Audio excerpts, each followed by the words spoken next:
El fondo que tenía antes es una cosa que se llama la Cascada de la Sierpe, en Bahía Málaga.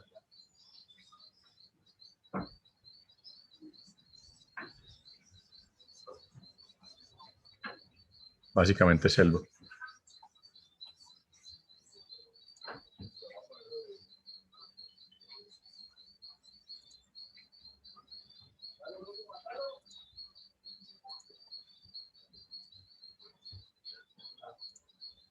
Ve, profe, la presentación del mini proyecto hay que hacerla. O sea, algún día como que vas a decir, bueno, expongan eso. ¿Sí? Oui, oui. Bien.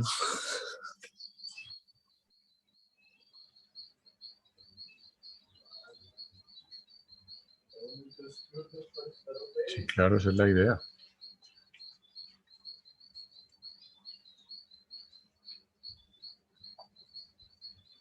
Esa es la idea, que ustedes expongan eso.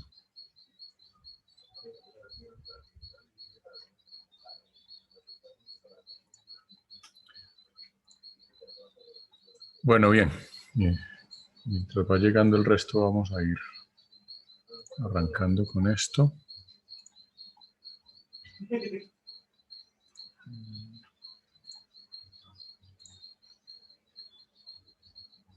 Listo. Bien. Como les decía, esto es un pequeño repaso de lo que está en el libro, que yo espero que hayan dado una mirada, que hayan alcanzado a leer, pues ya que tuvieron todo el espacio de la clase del martes pues, para terminar de leer el capítulo del libro. Esta es la forma de la serie de Fourier exponencial compleja, que es una de las que mencioné. Nosotros el jueves hablamos de las dos versiones, de la versión seno-coseno y esta versión exponencial compleja. Estos a sub k, lo que se conoce como los componentes de Fourier, que ya también los mencionamos.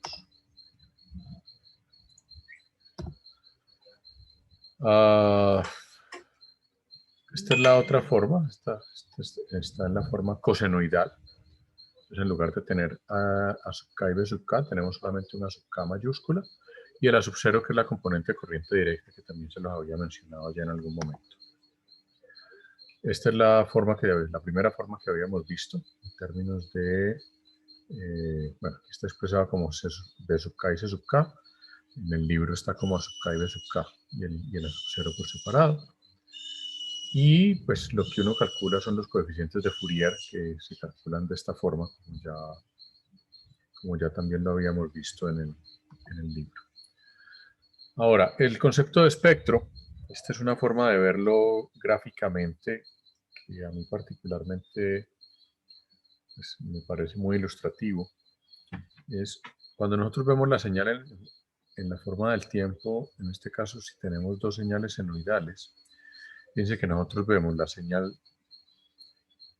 dos señales senoidales o vemos el equivalente a la suma de las senoidales, que es lo que se ve aquí en rojo. Si nosotros vemos esto mismo en el dominio de la frecuencia, que es un poco lo que nos permite ver la serie de Fourier, entonces es como si las estuviéramos viendo en este plano, ¿sí? O sea, aquí estamos viendo, este es el eje del tiempo, este que está aquí es el eje de la frecuencia. Entonces, cuando nosotros las miramos en el eje sobre el plano amplitud-frecuencia, que es lo que nos permite hacer la serie y la transformada de Fourier, lo que vemos es este par de líneas en el caso de las senoidales, ¿sí? Donde estamos viendo aquí la frecuencia y la amplitud, y en este caso también la frecuencia y la amplitud. En este caso la segunda senoidal pues tiene una amplitud un poco más pequeña. Otro equivalente, en este caso en la representación de la señal cuadrada, fíjense que la serie de Fourier es como si fuéramos sumando senoidales, donde cada senoidal pues, se representa como un movimiento circular uniforme. Fíjense que cuando tenemos dos componentes es como si se sumaran de esta forma, como muestra esta animación. Cuando tenemos 3 es como muestra esta otra animación.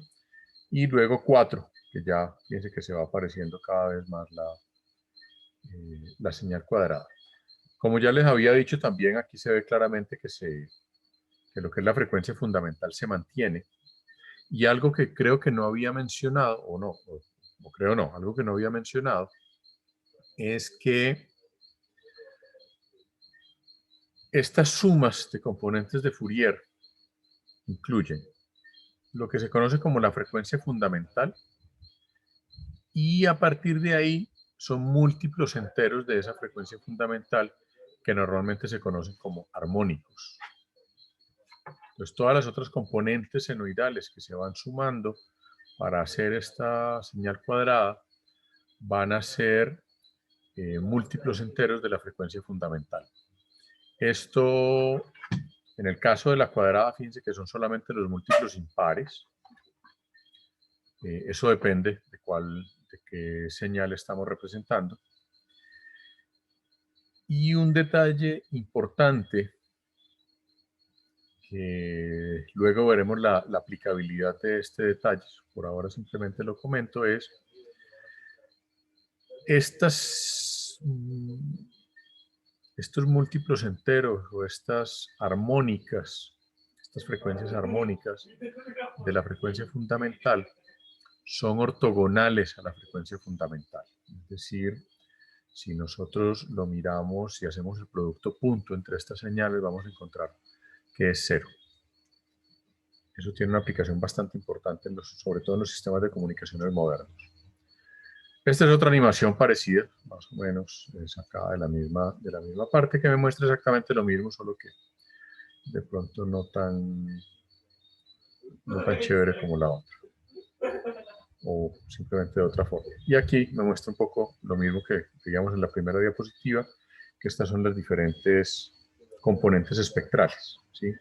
Aquí ya lo estamos viendo, lo mismo que veíamos ahora, la cuadrada, pero este es como el espectro de esa señal. Ese concepto de espectro es un concepto que en comunicaciones es fundamental. Nosotros usualmente vamos a hablar de espectro. Si nos vamos a la parte regulatoria, aquí en Colombia existe algo que se conoce como la Agencia Nacional del Espectro, que es el ente del gobierno que regula el uso del espectro radioeléctrico para distintos servicios de telecomunicaciones. Y ese concepto de espectro hace referencia a esto, a cómo represento yo las señales en términos o en el dominio de la frecuencia. Y esta última animación, que está, se me olvidó anotar de dónde la saqué, es la representación de la triangular, expresada en términos de sus componentes de Fourier. Todos estos casos hacen referencia a la serie de Fourier, o sea, a representación de señales periódicas como sumatoria de señales senoidales. Todavía no hemos llegado a la transformada. Y pues básicamente la transformada a lo que hace referencia es a que las señales reales usualmente no son periódicas y pues van a requerir ese tipo de representación, de tal manera que la transformada de Fourier es la generalización de la serie de Fourier aplicada a señales no periódicas. El requisito fundamental es que la señal sea una señal de energía. Bueno, en general las señales no periódicas son señales de energía, pero digamos que eso es una condición necesaria para que exista la transformada de Fourier. Y yo puedo mirar el concepto de la transformada de Fourier en términos de la serie de Fourier, diciendo que una señal no periódica es básicamente una señal periódica cuyo periodo tiende a infinito. Es decir, si yo aplico el límite de la sumatoria de Fourier en términos del periodo de la señal, cuando el periodo tiende a infinito, pues puedo llegar, y ahí se puede hacer la demostración, que pues no es pertinente que la hagamos en este momento, creo que no viene al caso. Si creen que puede ser interesante, pues la podemos hacer. Y a lo que llegamos es a este concepto de la transformada de Fourier, que se define de esta forma. O sea, lo que nosotros conocemos como la transformada de Fourier es... Ahí me está rayando donde no es. Bueno, En fin.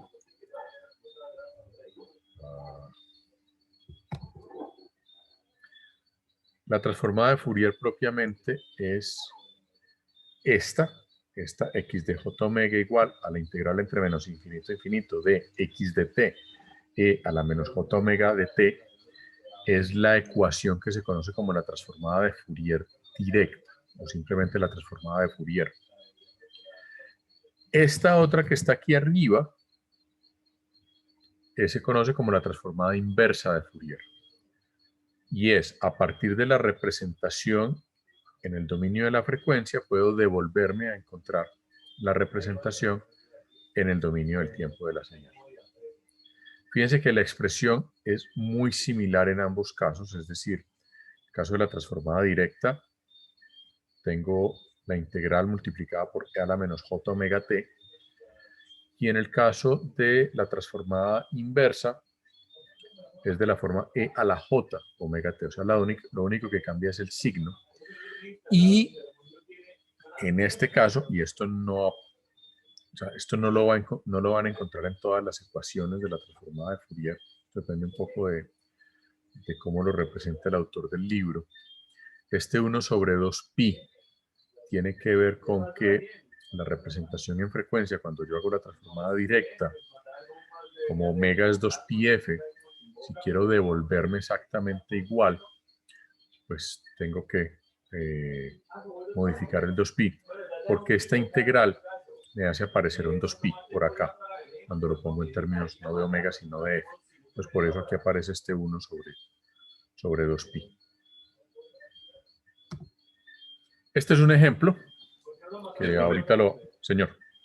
Porque, o sea, yo vi lo de transformada, que también era la integral, pero me parece como un poco contradictorio de que sea una integral y no sea una derivada. Si se supone que la derivada pues es la operación opuesta de la integral, ¿no? O sea, realmente uno no puede llegar con una derivada, de alguna forma, si es la operación opuesta a la integral. No.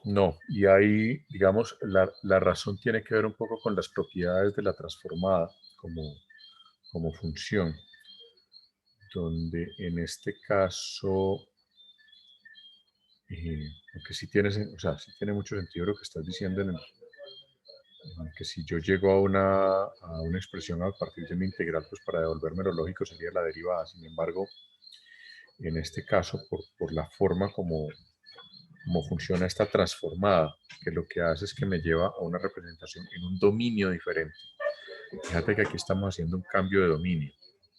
Y aunque esto es una integral con respecto al tiempo, estamos haciendo un cambio de dominio. Entonces, para yo volver a hacer ese mismo cambio de dominio, no lo puedo hacer con la derivada, porque la derivada me mantendría en el mismo dominio, ¿sí? Incluso si hago la derivada con respecto a omega, no me permitiría volver. Como lo que estoy haciendo aquí es devolviéndome otra vez al dominio anterior, lo que hago es multiplicar por la expresión inversa, que en este caso es e a la j omega t. En este caso la expresión inversa no es la operación de la integral como tal, sino la multiplicación por e a la j omega t. O sea, aquí estoy multiplicando por e a la menos j, aquí estoy multiplicando por e a la j. Ahí es donde estoy revirtiendo la operación, no en la operación de integral propiamente. ¿Profe? Sí. Entonces, digámoslo así, no se puede volver porque primero son dos diferentes dominios, ¿no? Porque la transformada directa es el tiempo y digámoslo así, para la inversa ya es con la frecuencia como tal, ¿no? Exacto. Y otra pregunta, ¿me puedes volver por favor a explicar lo del 1 medio pi? Que no lo entendí. Sí, como yo tengo esta expresión en términos de omega, y omega es 2πf, cuando yo hago la integral en términos de j omega, me puede aparecer un factor de 2pi en la expresión de x de j omega. Entonces, para yo devolverme a la ecuación x de t original, pues tengo que dividir otra vez sobre el 2pi para volver a al término exacto, o sea, para que la x de t no me quede multiplicada por 2pi. Ah, vale. No había tenido en cuenta lo de omega, lo del 2pi sobre f. Sí, pero vuelve y juegue, es por el cambio de dominio. Ok. Ve, profe, y otra pregunta. Y entonces, en ese caso, ¿por qué en la directa no se pone el 2pi? Porque el 2pi ya está integrado en el omega. O sea, Ah, ok. como O omega sea, es se está 2pi teniendo f. en cuenta. Ok. Exactamente. Dale, listo. Bien, esto es otro ejemplo. Bueno, esto es un ejemplo muy típico. Ahorita lo vamos a ver con más detalle cuando pasemos al MATLAB. Y esta es otra forma de expresar la transformada. O sea, esta doble flecha, usualmente con una F rara aquí encima, me expresa la transformada. Y aquí con esta doble flecha estoy mostrando también una propiedad de la transformada de la que ahorita vamos a hablar. Se llama la propiedad de dualidad. Entonces, en este caso, para una función pulso, la transformada de Fourier de la función pulso es esta función con esta forma particular. Esta función se llama la función sinc, que es una función de la forma seno de omega sobre omega, que es una función que vamos a utilizar también muchísimo en comunicaciones. Entonces, fíjense que aquí, si yo tengo un pulso en el dominio del tiempo, lo que es lo mismo, estoy transmitiendo un bit, que normalmente se transmite con una forma de pulso, lo que voy a ver en el dominio de la frecuencia es esto. Y aquí va a aparecer otra propiedad de la transformada de Fourier, que ahorita la vemos también con detalle, que llama la propiedad de escala. Y es este pulso es acotado en el tiempo, es decir, tiene una duración finita. Sin embargo, ya esta función sinc se extiende completamente y tiene una duración infinita. Eso tiene que ver con la propiedad de escala que ahorita, como les digo, ya la vamos a ver con calma. Y ya vamos a ver unos ejemplos en MATLAB que nos representan cada una de las propiedades. Ahora, les había dicho que por la definición de la transformada de Fourier, teóricamente la transformada de Fourier de una señal periódica no debería existir. Sin embargo, lo que se hacen son una serie de trucos, manipulaciones matemáticas para manejar también la transformada de una señal periódica, de tal manera que se puede ver la transformada de una señal periódica como un tren de impulsos o como una secuencia de funciones impulso, que es lo que veíamos en las gráficas hace un momento en términos de que pues, toda esa serie de señales senoidales son como pequeños impulsos que están en frecuencias específicas, de tal manera que yo puedo ver esa transformada de Fourier como un tren de funciones impulso, de funciones delta de Dirac, que ocurren a frecuencias relacionadas armónicamente. De tal manera que pues, puedo llevar finalmente esa representación de la transformada. ¿Cuáles son las propiedades de la transformada? Pues vamos a empezar por la básica, linealidad. La propiedad de linealidad me dice que si yo tengo dos funciones en el dominio del tiempo, x de t y y de t, cada una tiene su transformada x de omega y y de omega. Entonces, pues si yo multiplico x de t por a y la sumo a y de t multiplicada por b, pues el resultado va a ser la suma de sus transformadas de Fourier multiplicada por los respectivos coeficientes. O sea, no hay ningún efecto raro, la transformada de Fourier es lineal, dado que la integral es una operación lineal. O sea, digamos, no hay que hacer muchas demostraciones sofisticadas aquí para llegar a esta propiedad de linealidad. Otra observación antes de que se me olvide. Ustedes van a encontrar la representación de la transformada de Fourier como x de j omega, en algunos textos simplemente como x de omega, que es como, si mal no recuerdo, está en el libro que estamos siguiendo. En otros textos va a estar como x de f y en otros textos va a estar como x de 2πf. Todas esas representaciones son equivalentes. Lo que va a pasar en algunos casos es que, por ejemplo, cuando yo estoy utilizando x de f, entonces el 1 sobre 2pi no lo utilizo en la expresión de la transformada inversa. Entonces por eso les decía que la ecuación de la transformada inversa a veces puede cambiar dependiendo qué tipo de representación estoy utilizando. Entonces estoy trabajando la transformada en términos de omega o en términos de frecuencia, en términos de f. La otra propiedad importante es la propiedad de desplazamiento en el tiempo. Esta nos dice que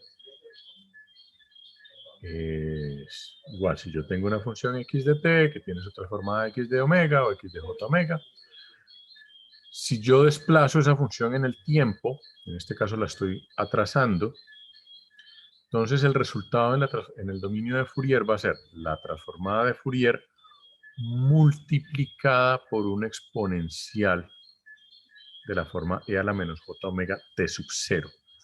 Esto es un componente de fase.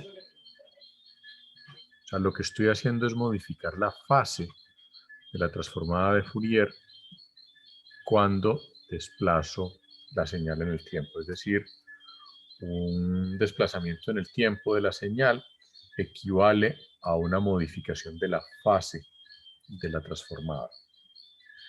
Eso es algo que probablemente que ustedes ya más o menos empezaron a ver con el mini proyecto. Y es que las senoidales, fíjense que en el caso de las senoidales es más o menos evidente, es más o menos obvio que una senoidal desplazada en tiempo me cambia la fase. La senoidal, desplazarla en tiempo y en fase es como equivalente. Y eso se ve aquí en forma general, en términos de la transformada de Fourier, esta propiedad.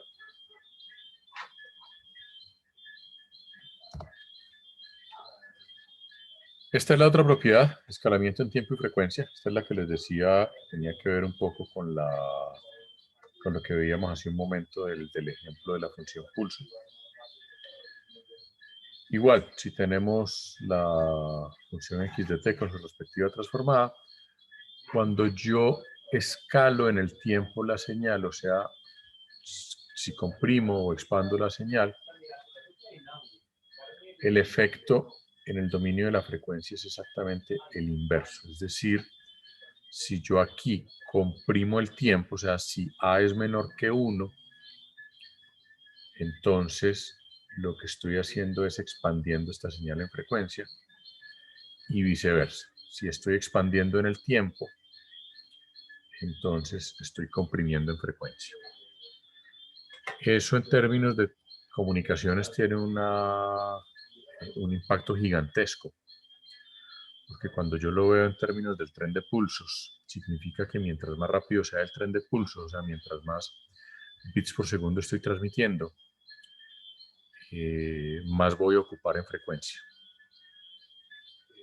Y eso significa, pues está asociado a un concepto que vamos a ver ahorita que se llama el ancho de banda, que es el rango de frecuencias que me ocupa una señal. Entonces, básicamente, cuando una señal tiene menos duración en el tiempo, me va a ocupar un mayor espacio en la frecuencia. Y eso me lleva a otra conclusión, que es también bien importante, y es todas las señales que son finitas en el tiempo van a ser infinitas en la frecuencia, y viceversa. Eso me trae un problema real en los sistemas de comunicaciones, porque si yo quiero, me voy a devolver a este ejemplito que tenía aquí. Si yo quiero transmitir una secuencia de pulsos, que es una señal digital típica que voy a transmitir por un canal de comunicación, como cada pulso va a ser una señal de estos tipos infinita, el hecho de yo transmitir un tren de pulsos hace que voy a transmitir también una secuencia de señales sync en diferentes instantes de tiempo. Y esas señales sync, si se traslapan una con otra, me va a producir una cosa que en telecomunicaciones se llama la interferencia intersímbolos, o la ISI, Intersymbol Interference, que va a ser muy dañina en un sistema de comunicaciones porque va a hacer que el receptor pueda no distinguir un bit de otro cuando le llega, para que el receptor se confunde y no es capaz de decodificar la señal. Entonces, En un sistema de comunicación digital es muy importante controlar la interferencia intersímbolos. Hay diferentes formas de hacerlo. Una de ellas es transmitir la secuencia de pulsos de tal manera que vaya sincronizada y que estos pulsos principales de la función sync no se traslapen, sino que se encuentren en sus respectivos cruces por cero. Entonces, que no haya interferencia entre los lóbulos de la función sync que estoy viendo en el dominio de la frecuencia. Otra forma de solucionarlo es con un tema de sincronización, que es un poco más complejo, pero que se utiliza en ciertos sistemas de comunicaciones, como por ejemplo los sistemas de fibra óptica. Es importantísimo el tema de sincronización.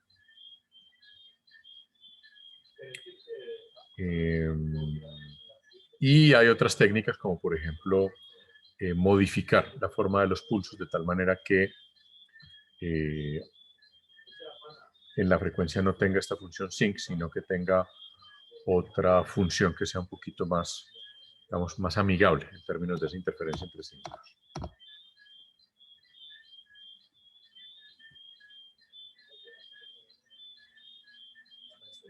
Y eso me lleva a otro tema, y es que cuando yo utilizo filtros, o en general, cuando esa señal, que es de ancho de banda infinito, pasa por un canal de comunicación, el canal de comunicación la va a recortar, le va a eliminar componentes, de tal manera que con lo que tengo que tener mucho cuidado también es con que el ancho de banda de ese canal de comunicación sea tal que no me elimine componentes del lóbulo principal. En el caso de la función sync, el lóbulo principal lleva algo más del 95% de la energía de la señal. Entonces es muy importante, es absolutamente necesario que yo pueda garantizar que por ese canal de comunicación pase por lo menos el lóbulo principal de la función sync, cuando lo veo en el dominio de la frecuencia.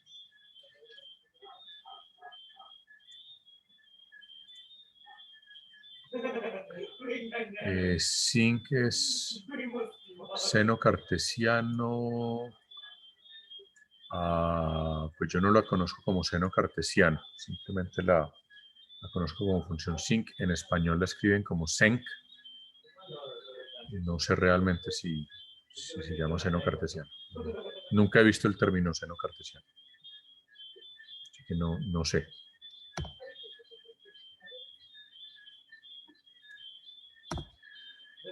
Bien, la otra propiedad que tiene que ver con ese ejemplito que veíamos ahora del pulso y el sync es la dualidad.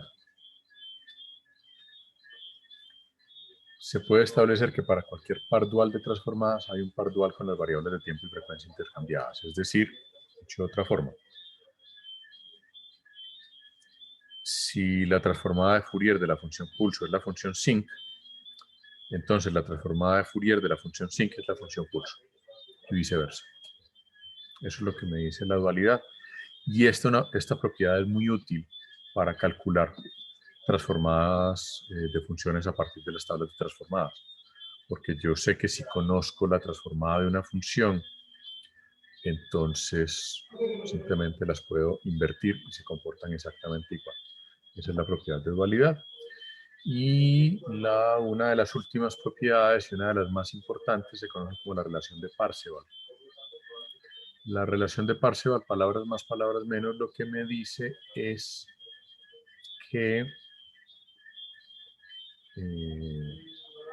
estas dos expresiones son iguales, o dicho de otra forma, yo puedo calcular la energía de una señal de forma indiferente en el dominio del tiempo y en el dominio de la frecuencia. Es decir, con cualquiera de las dos que yo tenga, utilizo la relación de Parseval para calcular la energía de esa señal. Esa es la... Y la otra propiedad, que es muy útil para todos nosotros, es la de la convolución. Ya que, como ustedes saben, la operación de convolución es una integral que puede ser bastante fea, pero la propiedad de convolución lo que me dice es que la convolución en el dominio del tiempo es una multiplicación en el dominio de la frecuencia.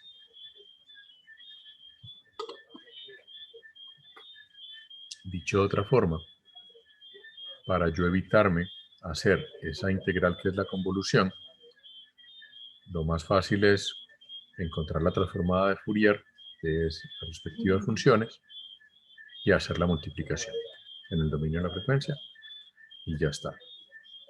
Algunos podrán decir, venga, pero es que la convolución es una integral y la transformada de Fourier de cada una de esas funciones es otra integral, o sea que son dos integrales. Ahí el asunto es que la mayoría de las transformadas están en tablas, entonces para la gran mayoría de las funciones conocidas es muy fácil conocer la transformada de Fourier sin necesidad de resolver la integral. Entonces, por eso esta propiedad es bastante útil.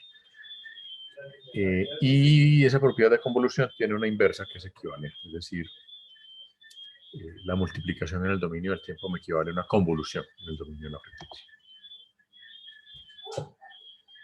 Que es esta otra propiedad que se conoce como la propiedad de multiplicación. Esta propiedad de multiplicación también se conoce como la propiedad de modulación, sin embargo, hay algunos libros, como por ejemplo el libro de Hyking, que hace una salvedad y dice que la modulación es un caso particular de esta propiedad de multiplicación cuando una de estas dos funciones en el dominio del tiempo es una función senoidal.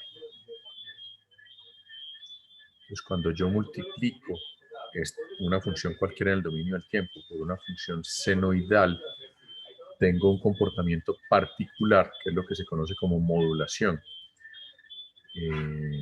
Y es que esa señal que tengo en el dominio del tiempo se traslada a la frecuencia de la senoidal por la cual la estoy multiplicando.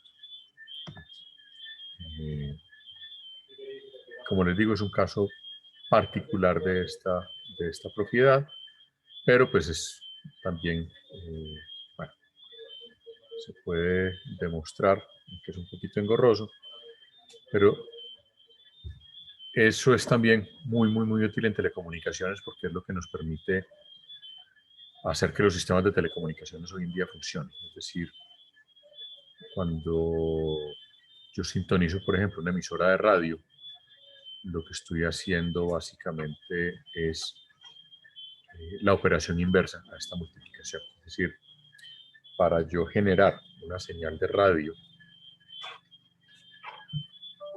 que lo que estoy transmitiendo es audio, o sea, si yo tuviera todas las emisoras de radio transmitiendo directamente en banda base, transmitiendo toda la misma frecuencia, pues no podría oír absolutamente nada porque es como si muchísima gente estuviera hablando en una sala. Lo que se hace para separar esas señales de audio es modularlas, utilizando diferentes frecuencias. Por esa razón, cuando ustedes van a sintonizar una emisora, ustedes buscan es la frecuencia de esa emisora. Llámese 88.5 o 90.5 o 89.9, etcétera, dependiendo pues del sitio donde estemos, vamos a encontrar pues unas determinadas frecuencias donde están las emisoras. Y ya lo que cambia un poquito es el tipo de modulación. Hay diferentes tipos de modulación. Hay modulaciones analógicas, hay modulaciones digitales. En el caso de la radio, por ejemplo, lo que se utilizan son modulaciones analógicas todavía. Son la AM y la FM.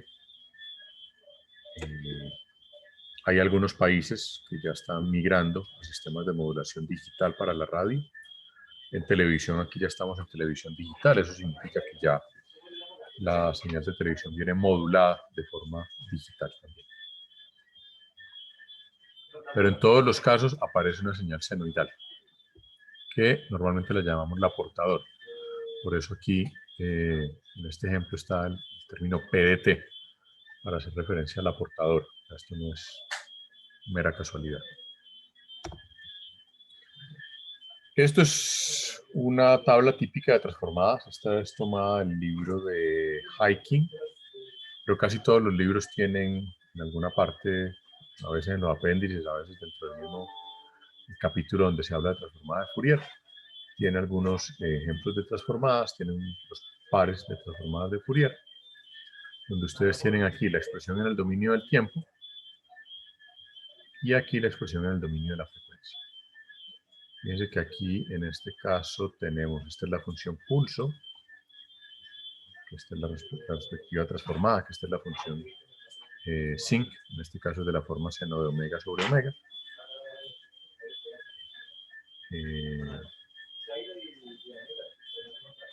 Aquí está la inversa, esta es la función sinc, y su transformada es una función pulso en el dominio de la frecuencia. Para el delta de Dirac, o para la función impulso, la transformada de Fourier es igual a 1, es decir, la función impulso es una función que vale 1 en todo el rango de frecuencias desde menos infinito hasta infinito.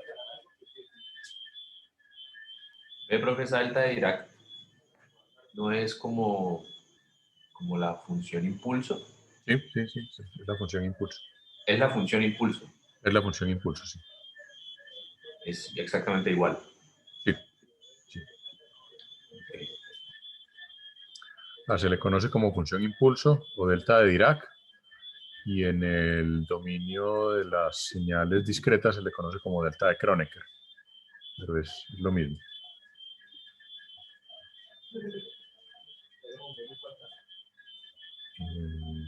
Igual, si yo tengo una función x de t que es igual a 1 en todo el dominio del tiempo, pues lo que voy a obtener en el dominio de la frecuencia es también un delta de Dirac, una función impulso. Aquí está la transformada para la función escalón. Esta es la transformada para una función exponencial. Es también una función muy típica. Fíjense que en el caso de la respuesta de un sistema con resistencia condensadora o con resistencia bobina, este va a ser el comportamiento en el dominio de la frecuencia, para que lo tengan muy presente. ¿Sí? Si es más una función tipo exponencial con rampa, entonces tenemos esta otra expresión, y así sucesivamente. O sea, fíjense que estas son expresiones bastante típicas que nos van a ser bastante útiles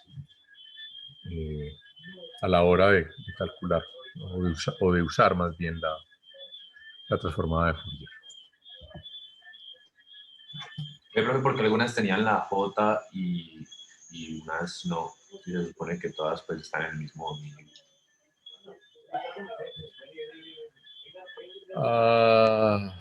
Esos son pendejadas del autor. En este caso, bueno, no en todos los casos.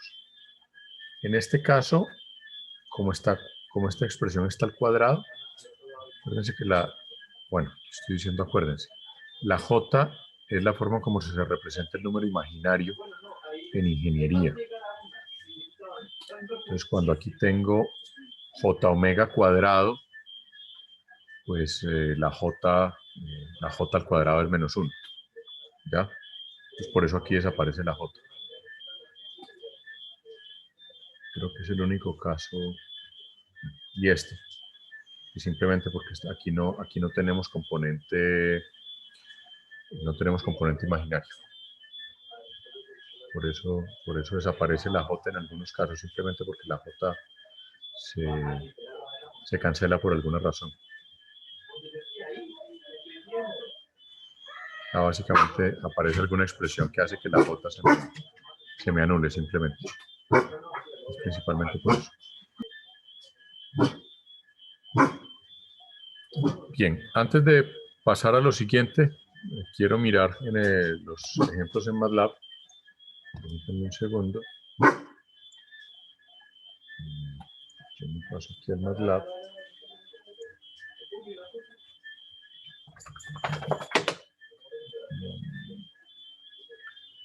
Aquí lo que tengo es una serie de pequeños ejemplos en MATLAB, donde en este caso están utilizando una función de MATLAB que se llama Fourier.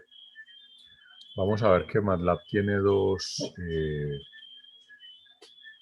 funciones para calcular la transformada. Una función que se llama Fourier, que requiere el kit de matemática simbólica. Y hay otro que es la FFT, que va a ser la transformada discreta. De la FFT vamos a hablar no hoy, sino otro día. Entonces, aquí simplemente, pues, al ejecutar estos ejemplos vemos las respectivas propiedades y en este caso, un segundo.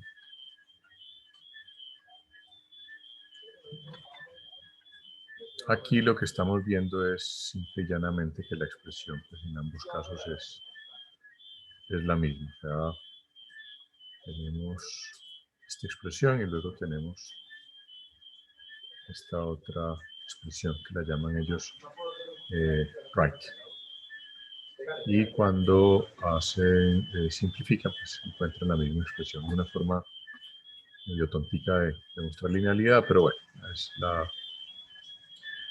en este otro ejemplo, que es la de desplazamiento en el tiempo,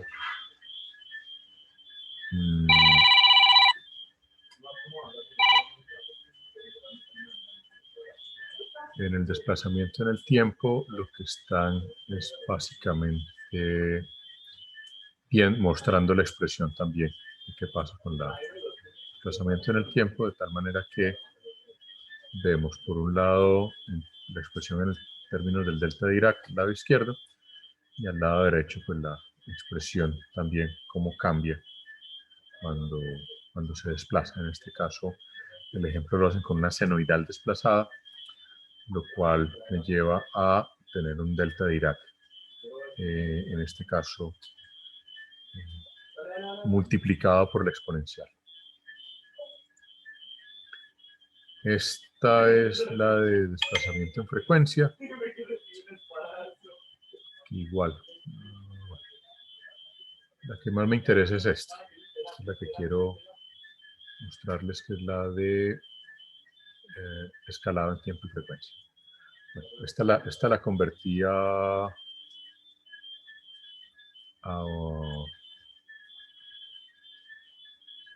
un archivo interactivo porque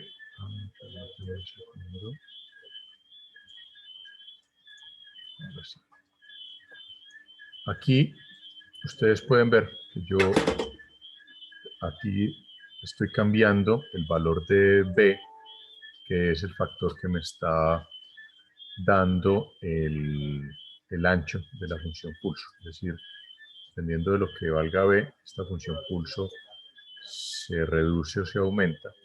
Entonces, si yo, en este caso b va de 3 a 10, entonces aquí tengo la función pulso original que va de menos 1 a 1, su respectiva función sinc. Aquí la tengo desde menos 0.5 y fíjense que la función sinc es un poquito más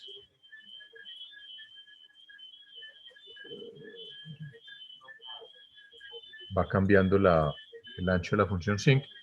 Si yo voy aumentando la b, y aquí fíjense que la b está multiplicando el factor tiempo.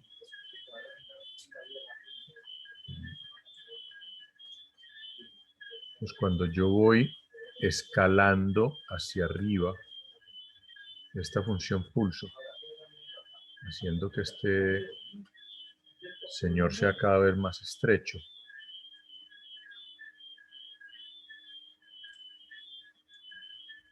entonces en el dominio de la frecuencia esto se va ampliando. O sea, aquí la B, si se fijan acá, en el dominio del tiempo,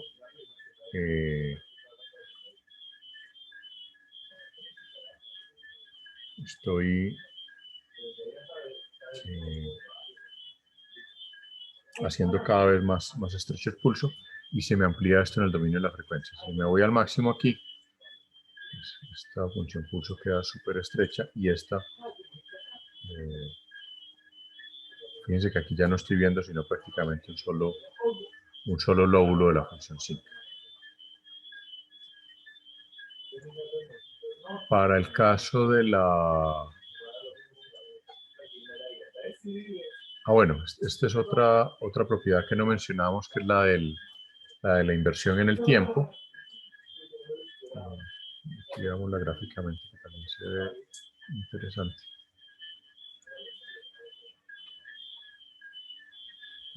ver si no, me lo muestra gráficamente.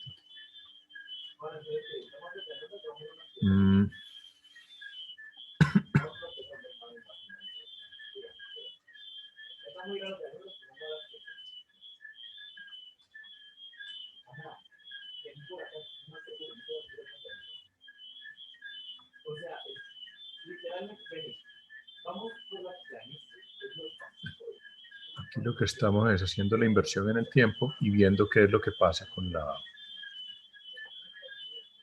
la función. En este caso, como es una delta de Dirac, no pasa absolutamente nada. Es decir, la inversión en el tiempo de la señal no me afecta a la transformada de Fourier. Eso en el caso particular de la senoidal tiene una razón interesante. Y en lo mismo en el caso de del pulso, la que están usando aquí, esta función Heaviside, una función pulso. No me pregunten por qué diablo la llaman Heaviside y no pulso, a secas. Pero básicamente lo que hace cuando la invierto en el tiempo, eso no afecta para nada a la transformada de Fourier, al menos no en lo que tiene que ver con su componente en el dominio de amplitud. La dualidad ya la mencionamos.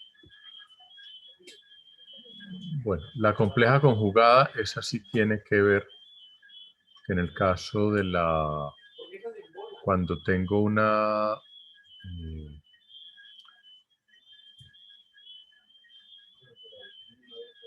cuando lo que hago es la conjugación, en este caso saco la compleja conjugada de x de menos t, la transformada de Fourier sí se altera y lo que voy a obtener es la conjugada de la transformada de Fourier, es decir, es la misma transformada de Fourier, solo que la componente compleja se me invierte. Hay otras propiedades que no vale la pena mencionar, simplemente aquí están los ejemplos de MATLAB si los quieren explorar. Hay una propiedad de diferenciación y una propiedad de integración, también en tiempo y frecuencia, que me permite, que no son muy utilizadas. Raras veces uno hace la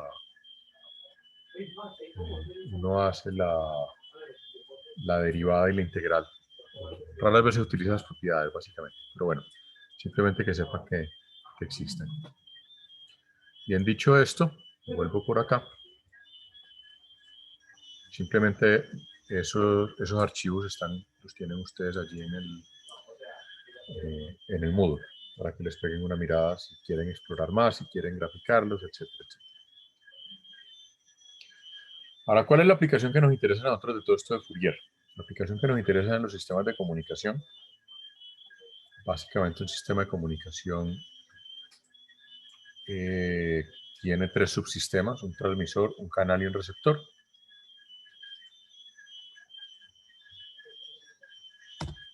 Y los canales de comunicación que nosotros vamos a utilizar, que se utilizan en cualquier sistema de comunicación, pueden ser medios físicos. Normalmente esos medios físicos son cable de cobre o fibras ópticas. Los cables de cobre los hay de distintos estilos. Según el tipo de cable de cobre va a ser también el ancho de banda y el comportamiento de ese cable. Probablemente los cables de cobre que ustedes más conocen son los cables UTP, que son los que utilizamos pues para enchufar el computador a la red, a la Ethernet.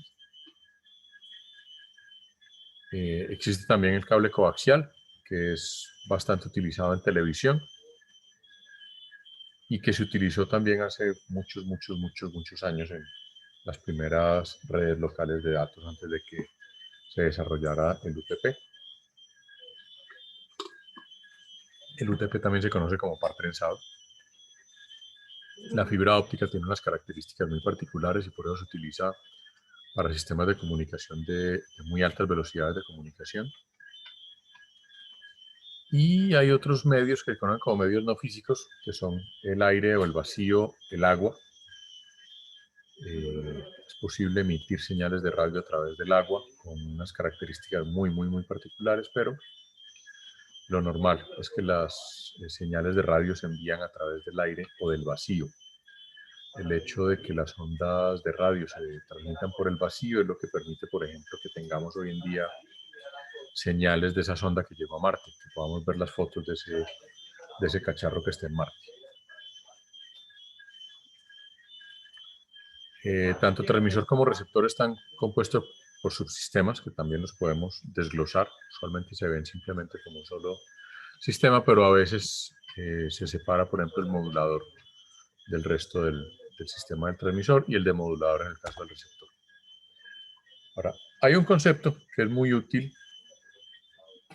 en sistemas de comunicaciones, que es lo que se conoce como ancho de banda. El ancho de banda tiene que ver con la transformada de Fourier, como el espectro de frecuencias, pero básicamente hace referencia a un rango de frecuencias. El ancho de banda de una señal o el ancho de banda de un sistema hace referencia en el cual existe esa señal. El ancho de banda de una señal me dice, esa señal existe en este rango de frecuencias.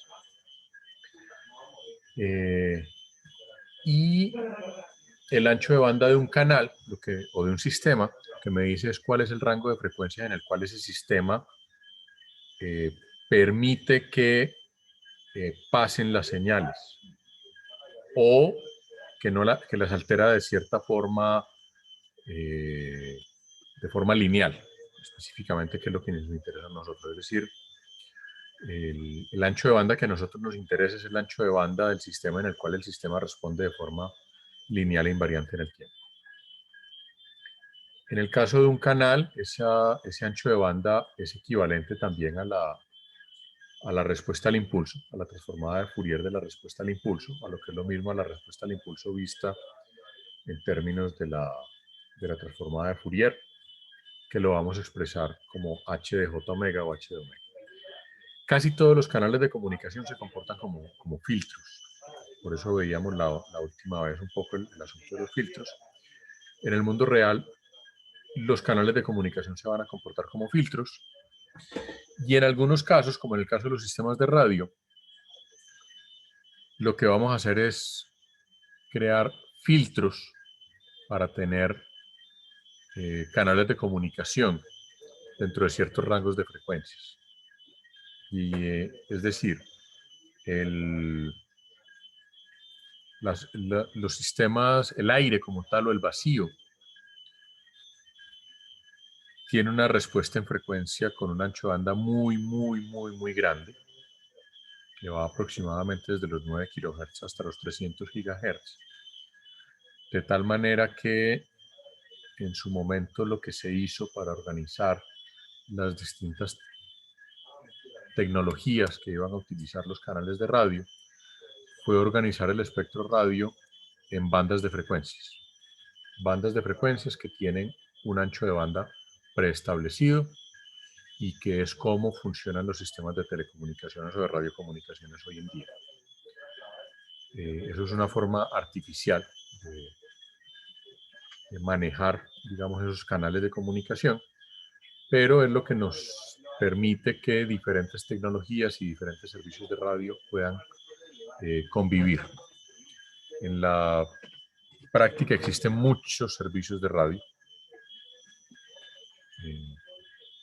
Ustedes, por ejemplo, ¿cuáles servicios de radio se les vienen a la cabeza en este momento? Así rápidamente.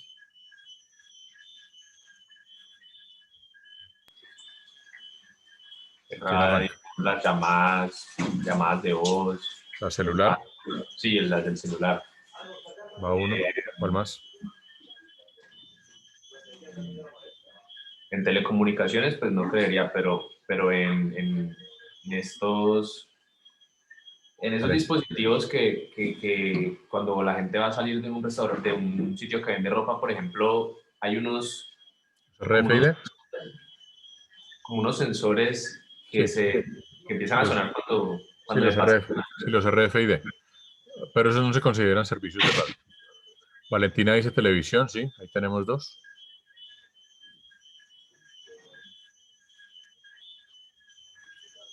¿Cuál otro? ¿Quién más? ¿Quién más? ¿Quién más? A ver.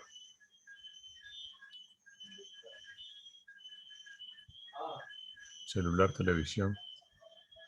Los walkie-talkies, sí, ese viene siendo otro servicio de radio. Es radio móvil.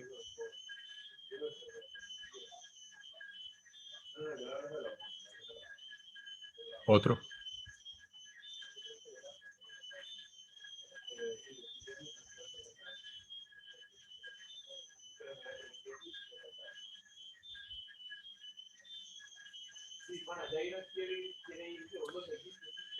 El control remoto.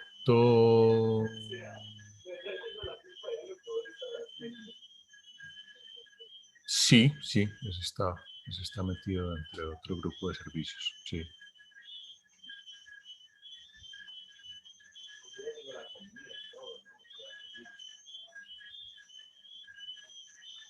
¿Qué otro se les ocurre?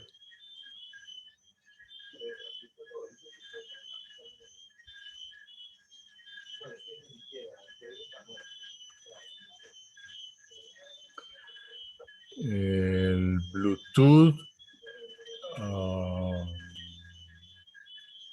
está dentro del mismo grupo de servicios del control remoto.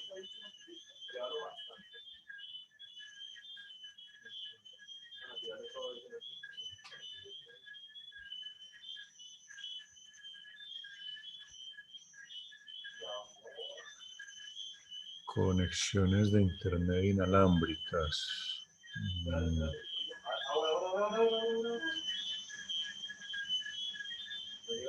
Eso sería que Wi-Fi.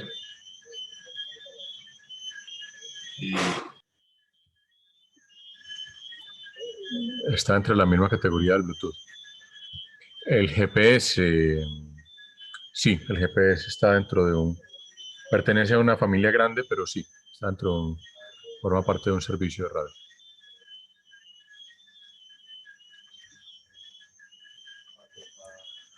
Satélites, sí.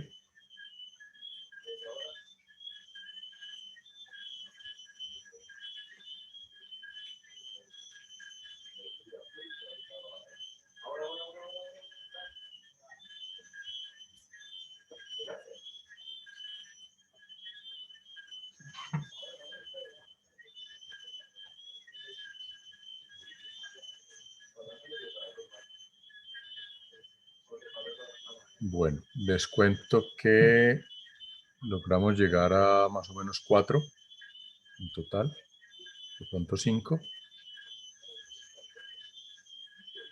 Existen 41 servicios de radio definidos formalmente. Algunos de ellos para nosotros son completamente desconocidos, a pesar de que dependemos de ellos para muchas cosas. Pero dentro de los servicios de radio se encuentran cosas tan poco conocidas por la mayoría de los usuarios, como por ejemplo los servicios de ayudas a la navegación aeronáutica, servicios de ayuda a la navegación marítima,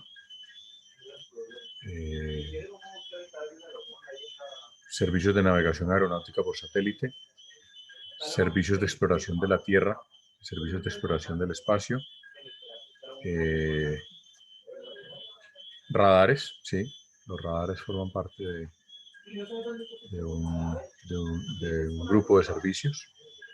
Ultrasonido no, porque el ultrasonido no es radio, el ultrasonido es sonido.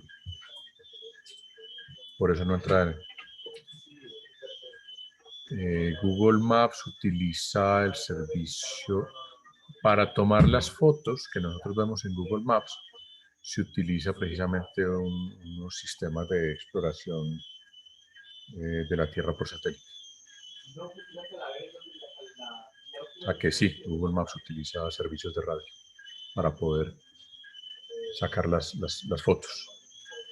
Aparte de esas fotos, hay otro tipo de servicios de exploración de la Tierra por satélite que son los que utilizan, por ejemplo, bandas infrarrojas y ultravioleta para mirar temperaturas, para mirar tipos de cultivos y otro montón de cosas. En total hay 41 servicios. Si ustedes miran en la Unión Internacional de Telecomunicaciones. Ahí está la descripción de el listado de los 41 servicios. Aquí en Colombia es la Agencia Nacional del Espectro la que hace eso, pero vamos a ver un consenso a nivel mundial de que son 41 servicios. Para cada uno de esos servicios de radio se definen unos canales con unos anchos de banda específicos y unas características que toca respetar y que están sujetos a un montón de reglamentos, etcétera, etcétera. Y eso nos lleva a que esa representación en transformada de Fourier de cada uno de esos canales de radio los tenemos que ver como filtros pasabandas. Pregunta si la mente humana emite alguna onda fuera del cuerpo. Sí, sí, y se puede medir. No, es que o sea, el cuerpo humano es un sistema eléctrico que emite ondas. Por esa razón, durante algún tiempo, por ejemplo, a las personas que tenían marcapasos les pedían que tuvieran mucho cuidado con los teléfonos celulares, que las primeras tecnologías de teléfonos celulares interferían con los marcapasos, por ejemplo. El cerebro humano es básicamente otro sistema eléctrico. Lo que pasa es que, digamos, las señales que emite son muy débiles y son muy difíciles de medir. Por eso normalmente hay que medirlas poniendo las terminales o los sensores directamente sobre la piel. Pero básicamente sí, nosotros emitimos radiación electromagnética, que es medible además.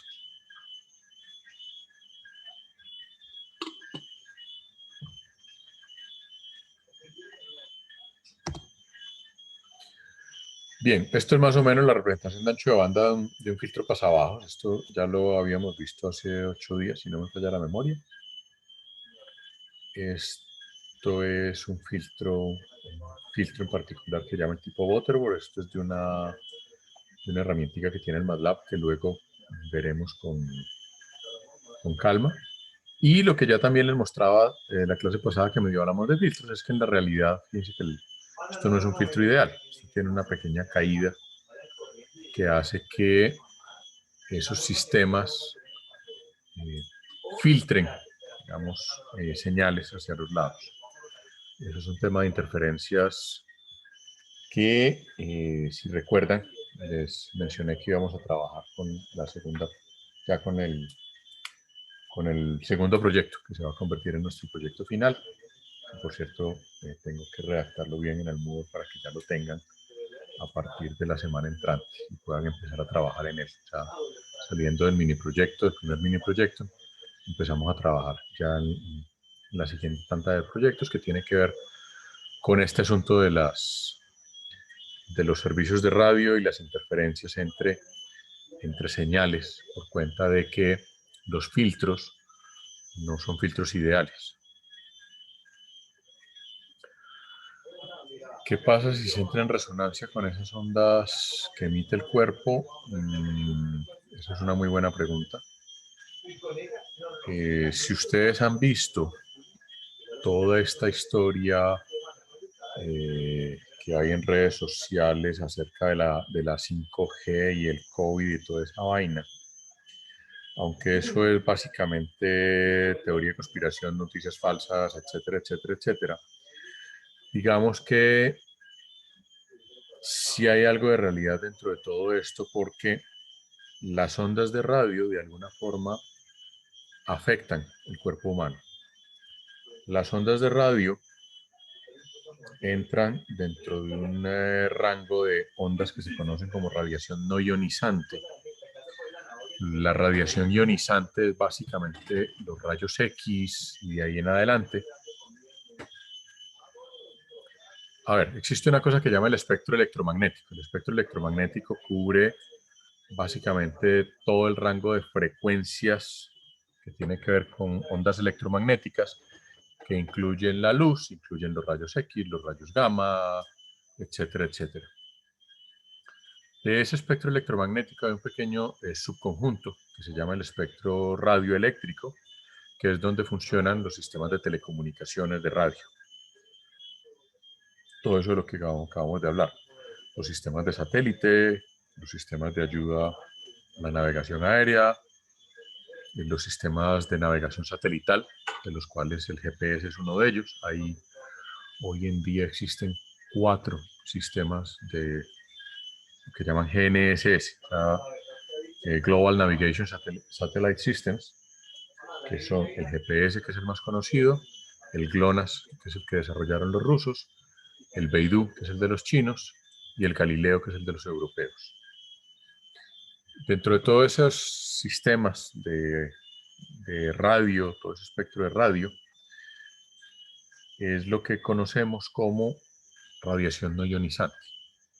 Los rayos X se llaman radiación ionizante porque los rayos X alteran la estructura celular del cuerpo, o sea, ionizan las células del cuerpo y alteran la composición celular, o sea, pueden provocar daños que pueden ser irreversibles, y eso está bien documentado. Quien documentó eso bastante bien de la radiación ionizante y los rayos X fue una investigadora con su esposo, seguramente ustedes la conocen, Marie Curie, y Marie Curie murió de cáncer precisamente provocado por su experimentación con rayos X. Ahora, lo que se conoce como radiación no ionizante, que son las ondas de radio, es porque no produce ese tipo de alteraciones en el cuerpo, o sea, en principio no es dañina. Sin embargo, está probado que la radiación ionizante produce calentamiento en las células del cuerpo si la potencia de esa radiación ionizante es suficientemente alta y está suficientemente cerca de nuestro cuerpo. El ejemplo más conocido por todos nosotros son los hornos de microondas. Es más, para que ustedes de una vez lo tengan pendiente, si alguna vez ustedes prenden el microondas y se quedan sin Wi-Fi, mi recomendación es boten de inmediato ese microondas. El horno microondas, como ustedes saben, sirve para calentar comida. O sea, en muchas casas hay hornos de microondas con los que uno se calienta el café, se calienta la comidita así, etcétera, etcétera. Y la frecuencia de operación de los hornos de microondas es exactamente la misma frecuencia de operación del Wi-Fi que tenemos en la casa. Está en la banda de 2.4 GHz. ¿Cuál es la diferencia? Primera diferencia, la potencia típica del Wi-Fi son 100 milivatios, o sea, es 100, un milivatio es una milésima parte de un vatio. Mientras que la potencia típica de un horno microondas es entre 600 y 900 vatios. O sea, ahí ya un horno microondas tiene varios miles de veces más potencia más que un access point de Wi-Fi. Lo segundo es el microondas, es una cavidad completamente cerrada, una cavidad metálica completamente encerrada, que lo que hace es que concentra esas ondas dentro de un área muy pequeñita para poder calentar la comida. Pero básicamente ese es el efecto de las señales de radio sobre nuestro cuerpo. O sea, si le metemos la cabeza a un microondas, pues nos la tuesta. Ahora, ¿dónde viene todo este tema? Que realmente hoy en día conocemos muy poco de los efectos de las ondas de radio en el cuerpo. Es decir, esto es un tema que se viene estudiando hace relativamente poco tiempo. Sabemos que se produce un calentamiento, sin embargo, los modelos que se utilizan hoy en día del cuerpo humano para hacer este tipo de experimentos son modelos excesivamente simplificados. Hay una bioingeniera catalana que tiene un blog muy simpático por ahí en YouTube, donde dice que a nosotros el cuerpo humano nos representa como si fuéramos bombitas de aguasal. Y sí, es cierto, o sea, los modelos que tenemos hoy en día del cuerpo humano para analizar los efectos de la radiación de radio sobre el cuerpo son todavía muy simplificados.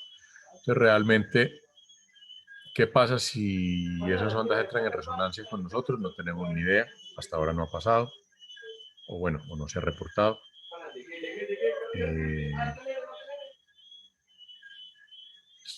Lo que se hace es utilizar un principio de precaución de tal manera que los niveles de radiación de las señales de radio no excedan ciertos valores, de tal manera que, pues digamos que no nos afecten, o por lo menos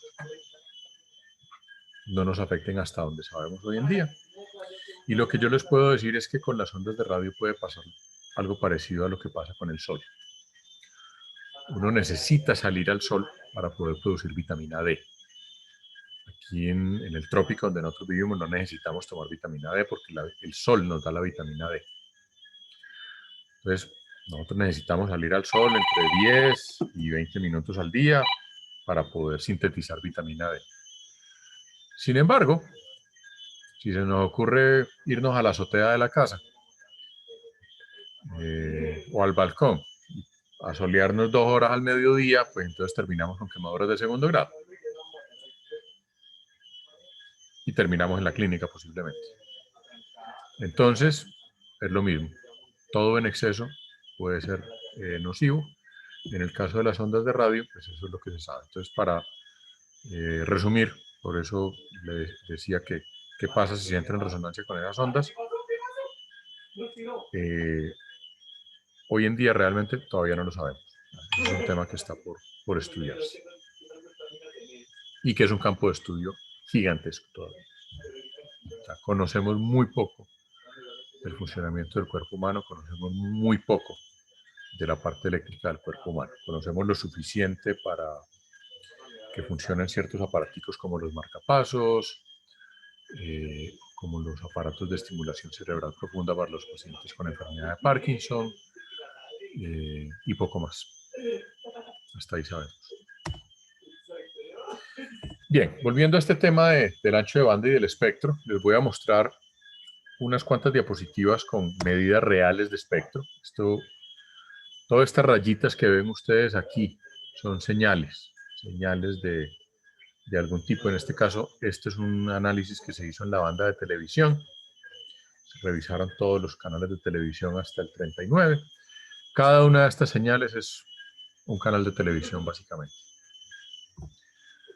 Aquí lo vemos más, o sea, esta es la misma gráfica anterior, pero vista con lupa.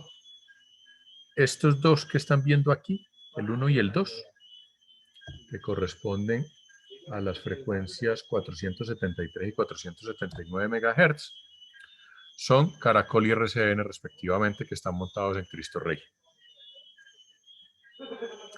Y luego aquí aparecen unas señales. Estas, si se fijan aquí, está demarcado el ancho de banda de los canales de televisión, que es 6 MHz. Entonces aquí podemos ver claramente los dos canales. Pero luego aquí vemos otras señales que no tienen los 6 MHz, que son señales como raritas, son aparentemente interferencias, o eso a veces también se conoce como señales espurias. Y en algunos casos se conoce como componentes de intermodulación, que son, digamos, señales que aparecen por mezclas entre las señales principales con otras señales de radio que puede haber por ahí. Entonces, digamos que aquí solamente estas dos primeras son canales de televisión, en este caso, televisión digital. Esto es otra medida muy parecida. Esto lo hicimos en Costa Rica. SUTEL es el regulador de Costa Rica. Y aquí también estamos viendo en general un rango de espectro. En este caso, la frecuencia principal es 108 MHz. Aquí lo que estamos viendo es señales de radio en FM. Y lo estamos viendo desde los 108. Perdón, esto no es, esto es después de FM. FM va desde 88 a 108. Aquí estamos viendo todo lo que va después de 108, que son móvil aeronáutico, o sea, señales de ayudas a la navegación aérea y móvil aeronáutico.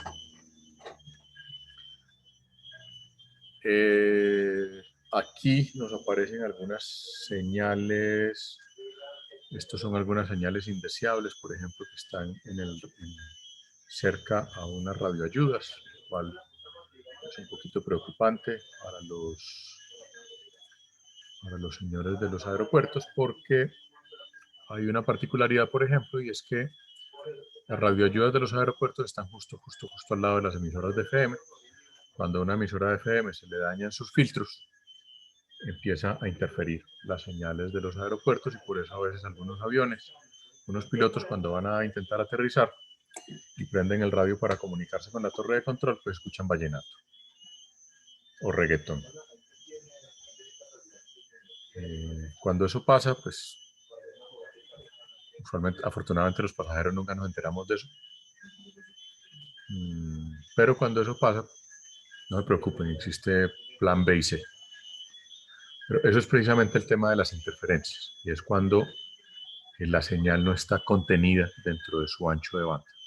Por eso les decía que es tan importante el tema del ancho de banda, que es lo que nos permite básicamente lograr que los sistemas de comunicaciones funcionen. Bueno, este es otro similar, también provisto con otro equipo.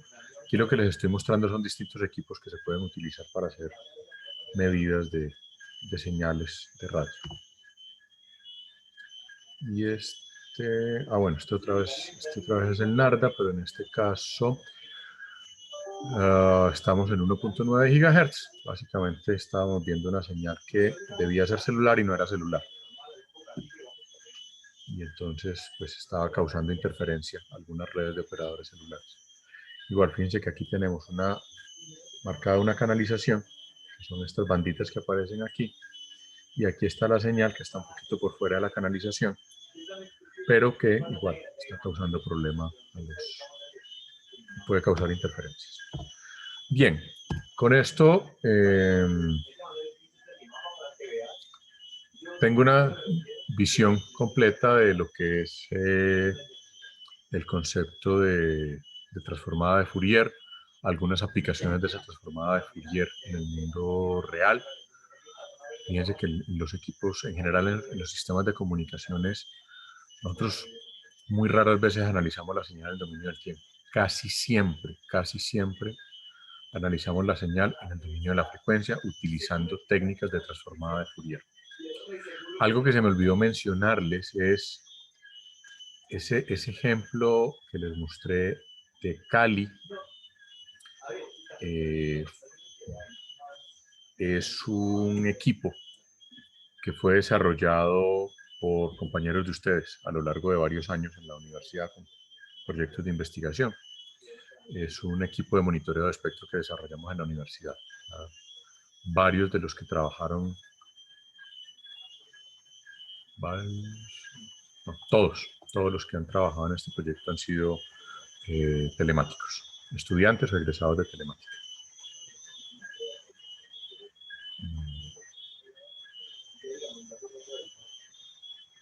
Pues bueno, con eso termino lo que tenía por mostrarles, bueno, inicialmente el martes. Quedó para hoy. No sé si tienen alguna otra pregunta adicional.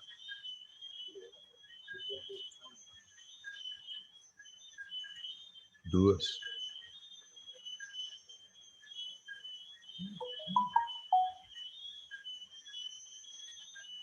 Profe, al principio que arrancabas hablando de la transformada de Fourier para señales no periódicas, y luego decías que de cierta forma no tenía sentido que se pudiera hacer una transformada de Fourier para señales periódicas, pues no sería más bien al revés. O sea, que realmente las periódicas son las que uno naturalmente pensaría que se pueden hacer transformadas, porque pues sí tienen como tal una frecuencia, y las Sí, otras...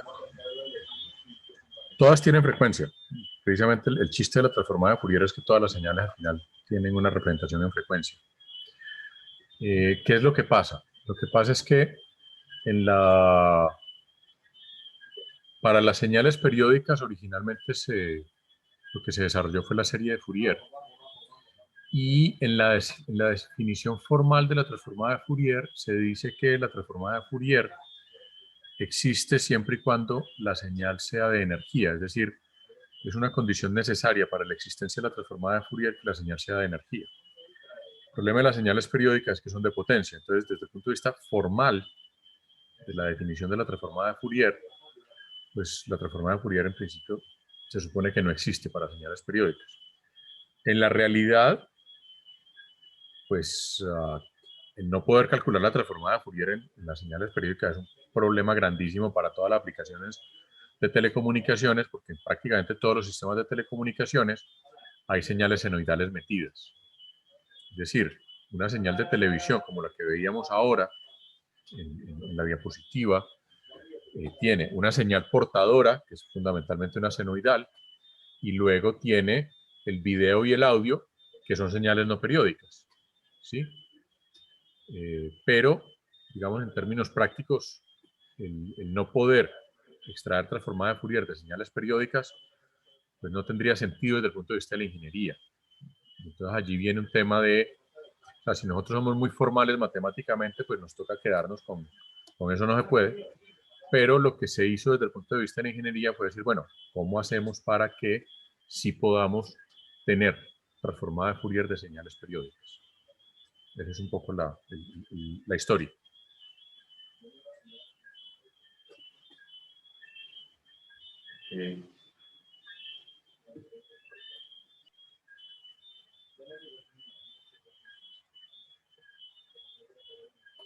Ahora, tengan en cuenta que en general todas las señales que nosotros utilizamos para comunicaciones son señales con ancho de banda limitado.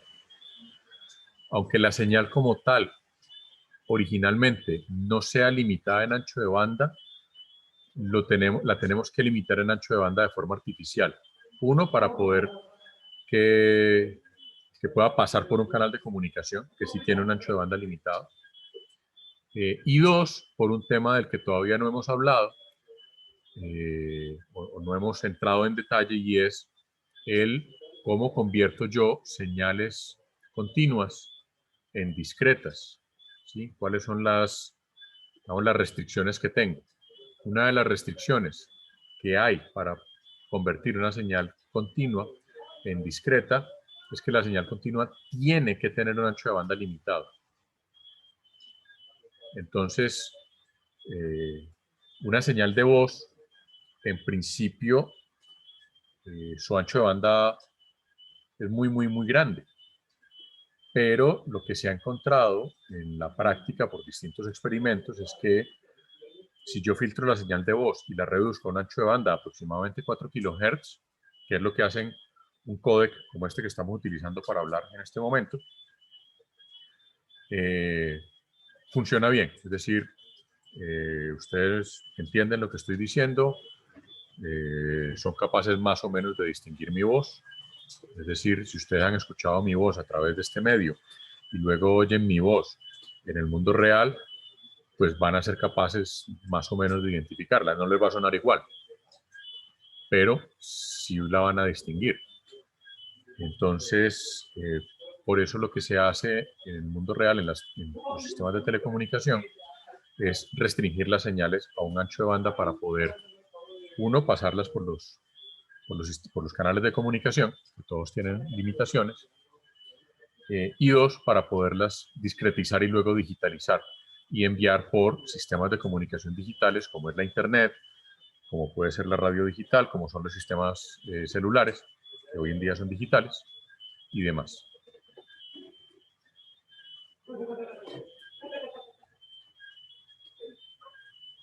Esa es una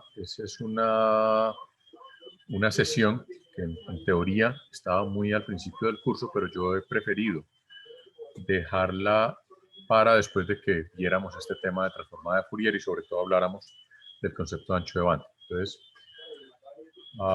lo que veremos después es la transformada de Fourier discreta, la transformada discreta de Fourier, y luego sí vamos a hablar ya de conversión análogo digital.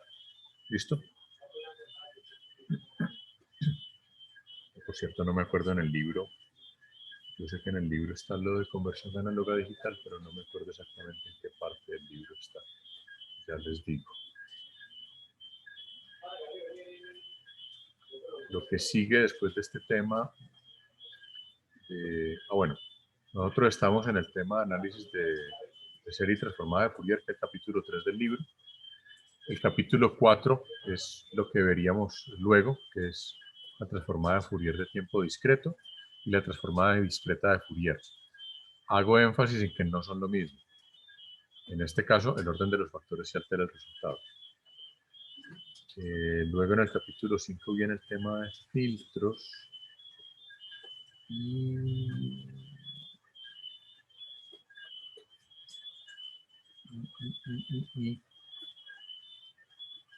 Y en este libro no hablan de conversiones análogo digital.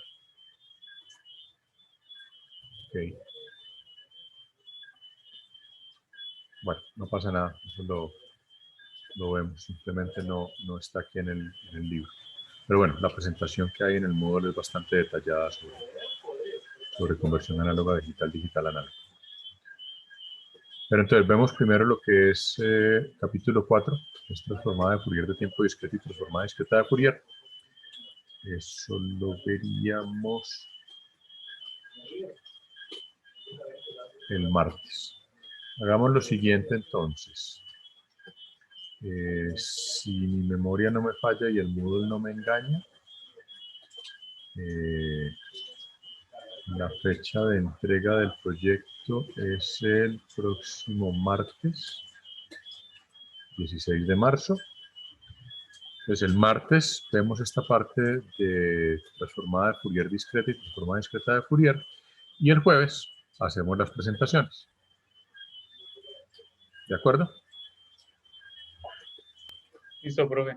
Vale. Ok. Bueno, eso era todo por hoy entonces. Nos vemos el martes. Vale, profe. Gracias, profe. Gracias. Dale, profe, muchas gracias. Tengan buen fin de semana. Chao, chao. No, profe.